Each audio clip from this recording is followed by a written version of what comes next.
So after my last video, I felt like I needed to do something that wasn't such a downer. I mean, that's what was going on in my life at that moment, and that's very much how I felt, and I wanted to document that, and I don't regret it, but it was an unequivocal downer. So, I'm not normally the kind of girl who's like, yay, shopping, which might surprise people who know how much I like clothes and shoes and stuff like that, but, you know, I like having those things. I don't particularly like acquiring them. It's always been kind of a negative experience to go and try on clothes, and even shoes I find to be kind of a pain in the butt. But as you can tell, I am in a hotel room. I'm on a work trip, and there happens to be a TJ Maxx very close to my hotel, and I'm an old school TJ Maxx Marshalls shopper. Pretty sure my first homecoming dress came from either TJ Maxx or Marshalls, and I'm pretty sure it cost $12, which even in 1990 was not a lot of money for a homecoming dress. So I love TJ Maxx and Marshalls, and there's a secret to shopping at TJ Maxx and Marshalls. You can't be at your home and say, I should go to TJ Maxx to buy X thing, because they will definitely not have X thing if you do that. However, if you just stumble across a TJ Maxx or decide to stop into one randomly while you're out shopping and you don't have anything in mind, you will walk out of there with, in this case, 2 pairs of pants, a top, and a new dress. So yeah, I decided to do that because my coworkers have kind of been asking, like, so, when are you gonna buy some clothes that fit? Because we're kind of tired of looking at your saggy pants butt.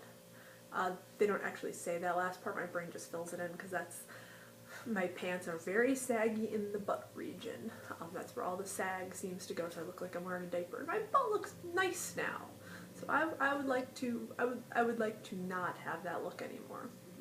But I've been putting off going shopping because you know, it's never been a terribly positive experience, and you know, I didn't want to deal with figuring out what size I was. I didn't want to be disappointed in what size I was. You know, part of me kind of felt like if I tried to go for the sizes I thought I was wearing, like the dressing room attendant was going to laugh at me as I brought the clothes in and stuff like that. None of which happened. And so, like I said, I managed to get 2 pairs of work slacks, a work top, and then I got this dress, which I think is really, really cute. And it was more than my homecoming dress, but not by much. And it's actually a little big in here. So I got the scarf. I added the scarf to keep that from happening. It's never going to not be big in this region, but it's never going to be big, sorry, in this region.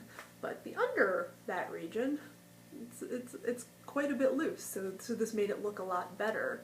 And this is a size large dress, you know, straight size large, and that feels pretty good. To have a straight size large be a little too big on me. I mean, I'm not even full 5 months into this process, and that's what's happening. So that feels really good, and that's, you know, that's quite a different feeling from what I was feeling a couple weeks ago, you know, about everything. And you know, I have cheekbones. Like, that's a new thing.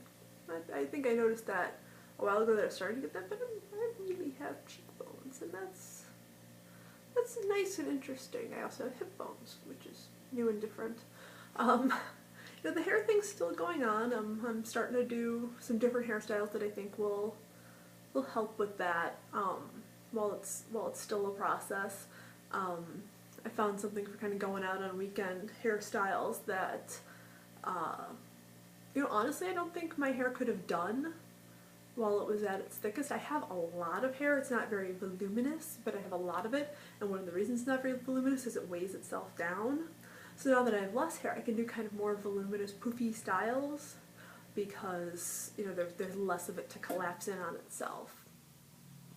So, you know, quite a marked difference from a couple of weeks ago. I really appreciate all the love and support that I got after I posted that video. That was really, really nice of everybody, and I still owe a couple people responses about that.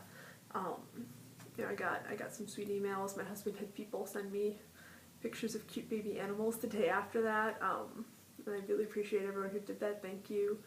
But yeah, things are going well. You'll notice I don't talk about like the amount of weight I've lost a lot. You know, that's exciting and that's fun, but you know, that's the day-to-day stuff. First of all, that's just, you know, I weigh myself every day because it does change so often, but also it's ironically enough, it's not really what this is about. I mean, it's about feeling better. You know, it is about looking better, as much as you don't want to admit that.